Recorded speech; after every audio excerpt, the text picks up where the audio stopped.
Welcome to Western Blotting Training Module. Western blotting is an important technique used in cell and molecular biology for protein separation and detection. It enables the separation and identification of the specific protein of interest from a complex mixture of proteins.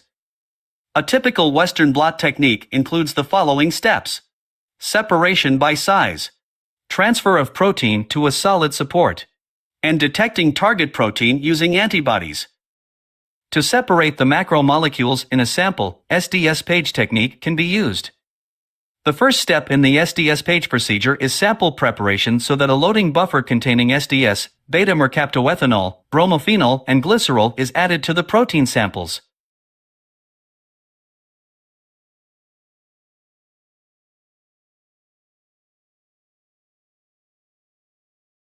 First, fill the tray with blotting buffer. You'll be using this buffer to equilibrate your gel prior to starting the Western blot. Next, remove the gel from the gel cassette using the opening key. Line up the arrows on the opening lever with the 4 arrows on the cassette to open the cassette.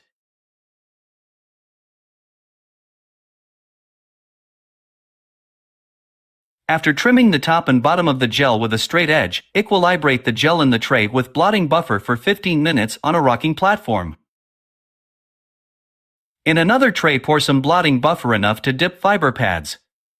Pre-soak 2 fiber pads in blotting buffer so that they are thoroughly soaked.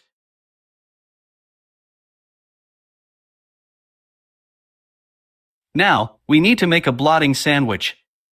Pick a container large enough to fit the gel holder and add enough blotting buffer until the container is filled approximately 1 centimeter deep.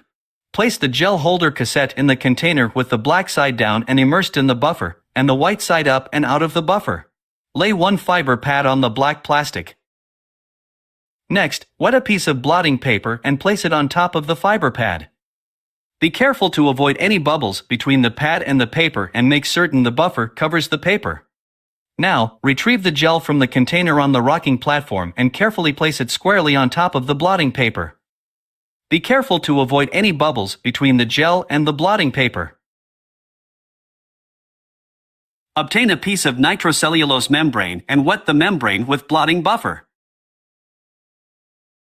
Now, carefully place the membrane squarely on the gel.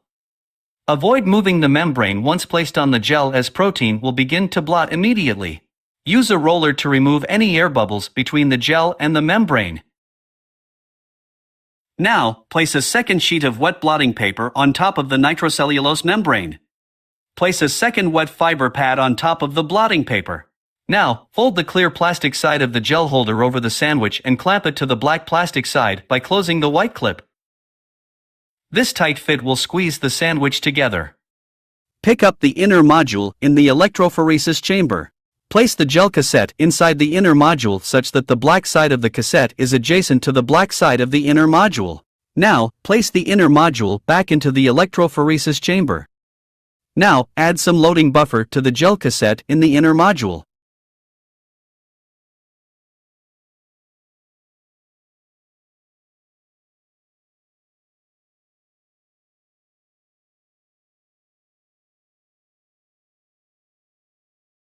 Add a frozen cooling unit in the chamber.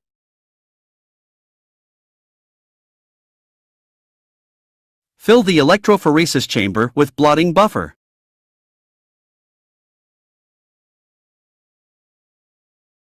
Place the lid on the electrophoresis chamber. Make sure the connecting leads are connected properly, red to red and black to black. Now, turn on the power supply and set the voltage to 20 volts and set the timer to 2.5 hours.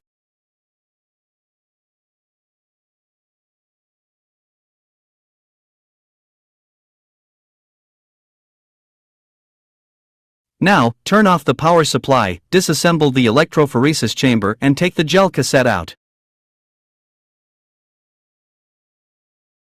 Place the cassette in a container filled with blotting buffer with the black side down.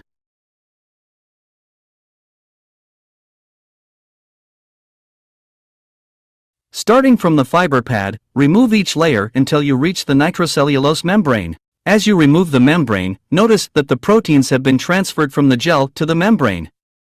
Note that the kaleidoscope prestain standards have been transferred and can be seen on both sides of the membrane. You can also see that there are no proteins on the gel. Immerse the membrane in 25 milliliters of blotting solution and incubate it at room temperature on a rocking platform.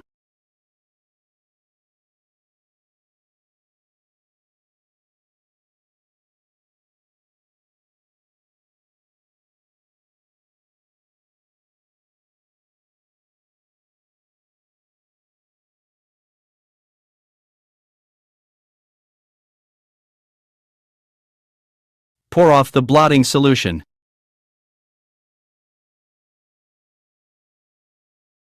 Add 10 milliliters of primary antibody and incubate it for 10 to 20 minutes on the rocking platform.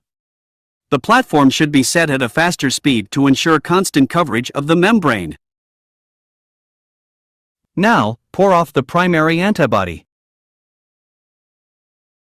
Rinse the membrane quickly in 50 milliliters of wash buffer and then discard the wash buffer.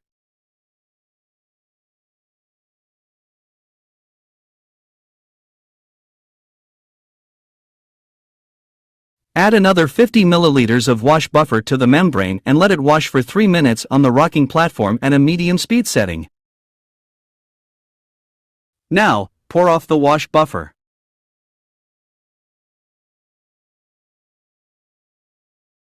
Now add 10 milliliters of secondary antibody and incubate the membrane for 10 to 15 minutes on the rocking platform at a fast speed. Pour off the secondary antibody.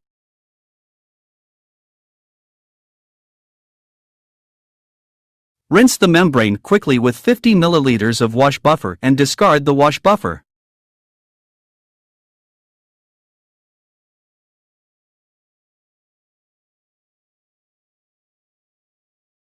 Add another 50 milliliters of wash buffer and wash the membrane for 3 minutes on the rocking platform at a medium speed setting. Discard the wash buffer. Add 10 milliliters of substrate. Incubate the membrane with the substrate for 10 to 30 minutes on the rocking platform.